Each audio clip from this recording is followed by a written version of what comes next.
Throughout the last many years, game development has been ever evolving. In recent times, this is faster than ever because of just one thing: the ability to play with or against each other as two or more players, also known as multiplayer. In order to understand where multiplayer is today, let us first have a look at where it all began. Back in 1952, the game OXO was the first game that included the need for multiplayer interaction.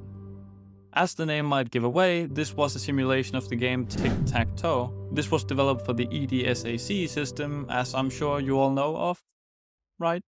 Moving onwards from these ancient systems equivalent to the size of modern apartments, the video game world started getting some of the early stages of multiplayer as we know it today around 1962 to 1973 with games such as Space War, Astrospace, Pong and more. You could also argue that games based on high scores such as Pac-Man or Tetris were in their own way also player versus player experience. Around 1975, we started seeing early signs of network multiplayer with games such as Star, Ocean and Cave. There is a good chance that you're not familiar with these games since they are, after all, twice my age. Moving a bit closer to our own timeline, we have games that has pushed multiplayer gaming a lot. I am sure I'm going to talk on some distant memories for some people here, but these are games such as Worms, Heroes of Might and Magic, Diablo, Half-Life, Doom, Command & Conquer, Quake, Age of Empires, and last but not least, StarCraft. And from this era of some of history's all-time best games, the genre of multiplayer as we know it today was born. It has come to my attention that about 97% of viewers are not subscribing, so if you'd consider subscribing, that would be absolutely awesome. Looking at the genre of multiplayer in the modern era, we have games such as Call of Duty, Counter-Strike 1.6, Battlefield 1942, World of Warcraft and Warcraft 3. I'm sure all of you know about these games, even though they're all around 20 years old by now. These games all played a big role in popularizing the gaming industry as a whole, and the common denominator of these are multiplayer. This plays a big role in how we see multiplayer today. Surprisingly, things haven't changed that much. Of course, we've gotten a lot better networking and better servers, and more interesting interactions for sure, but overall, the networking we see in those games are familiar to players today. And this brings me to today. Multiplayer is more common than ever and in a lot of cases expected by the player. Looking at these statistics from the Media Consumer Survey, the younger generations are starting to prefer multiplayer more and more. This does, however, in most cases change the gameplay loop completely. When I say gameplay loop, I'm talking about the different experiences the player goes through during the game.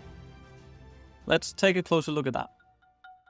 Looking at the gameplay loop of a single-player game, there's often high expectations to features and expansions to the main gameplay. A simple example of this is the genre of role-playing games, which are more commonly referred to as RPG.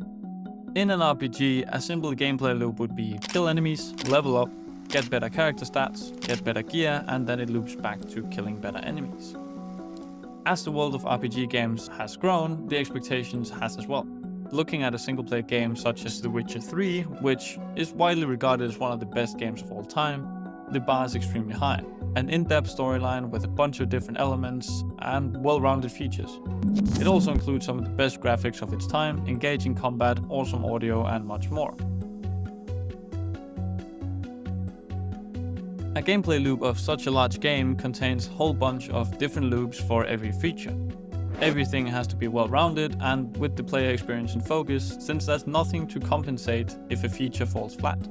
However, looking at popular RPG games that has multiplayer such as World of Warcraft, Path of Exiles or Diablo 3, the bar for these individual gameplay features are much lower because of multiplayer interactions can compensate for this. And please don't misunderstand, all of these games are absolutely awesome in their own right, but they objectively cannot compete when it comes to a lot of the individual elements from The Witcher 3. And other single-player focused games. So how come they are so popular? Well, obviously the common denominator is multiplayer. On paper, this easily allows for player-on-player interactions in one way or another, which makes for a more interesting gameplay. In RPG games, this would often include features such as working together, trading, fighting, or simply having human interactions such as chatting.